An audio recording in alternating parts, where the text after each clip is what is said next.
আসসালামু আলাইকুম। শিক্ষকদের ফেব্রুয়ারির বেতন ও ঈদ বোনাস নিয়ে সুখবর দিল মাউসি। ভিউয়ার্স, আপনারা দেখতে পাচ্ছেন এটা 22 মার্চ 2025-এর পাওয়া সর্বশেষ আপডেট সংবাদ। চলুন ভিউয়ার্স, আমরা কথা না বাড়িয়ে বিস্তারিত দেখে আসি। বেসরকারি শিক্ষা প্রতিষ্ঠানে কর্মরত এমপিভুক্ত 3.5 লাখ শিক্ষক কর্মচারীর ফেব্রুয়ারি মাসের বেতন ও ঈদ বোনাস নিয়ে সুখবর দিয়েছে মাধ্যমিক ও উচ্চশিক্ষা অধিদপ্তর।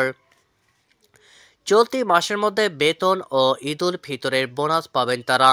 শনিবার 22 মার্চ মাধ্যমিক ও উচ্চশিক্ষা অধিদপ্তরের প্রশাসন এবং অর্থ ও ক্রয় উইংয়ের সংশ্লিষ্ট সূত্র দ্য ডেইলি ক্যাম্পাসকে এই তথ্য জানিয়েছে।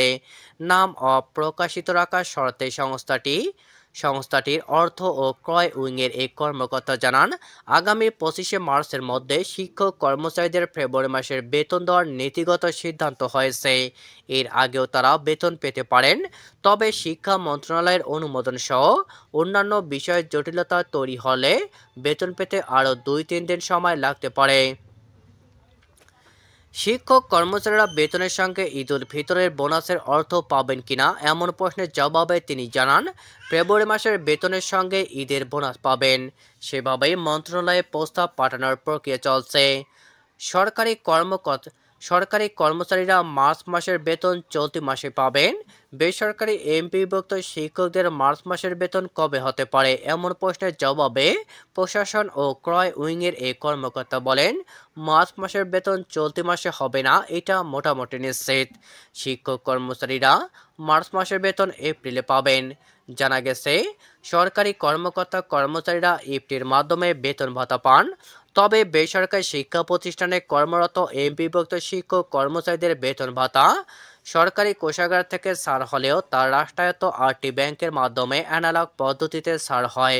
এই অর্থ তুলতে শিক্ষকদের নানা ভোগান্তিতে পড়তে হতো। ব্যাংকগুলোর মাধ্যমে বেতন ভাতা ছাড়ের জন্য কয়েক পর্যায়ে অনুমোদন সহ সংশ্লিষ্ট কাজে অনেক ক্ষেত্রে এমপিভুক্ত শিক্ষকদের বেতন ভাতা পেতে দেরি হয়। অনেক ক্ষেত্রে পরের মাসের 10 তারিখের পরেও আগের মাসের বেতন ভাতার জোটে। এ পরিপ্রেক্ষিতে গত 5 অক্টোবর বিশ্ব শিক্ষক দিবসে ইপিতে বেসরকারি শিক্ষকদের এমপিওর বেতন ভাতা দেওয়ার ঘোষণা দেয় শিক্ষা মন্ত্রণালয়।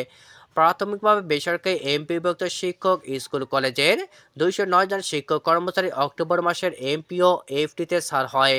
পরবর্তী সময়ে গত 1 জানুয়ারি 1,89,000 শিক্ষক ইপির মাধ্যমে বেতন ভাতার সরকারি অংশে টাকা পেয়েছেন। দ্বিতীয় ধাপে 67,000, তৃতীয় ধাপে 84,000, চতুর্থ ধাপে 8,200 এর অধিক শিক্ষক কর্মচারীকে ডিসেম্বর এবং জানুয়ারি মাসের বেতন দেওয়া হয়েছে। এখন তারা ফেব্রুয়ারি মাসের বেতন পেতে যাচ্ছেন।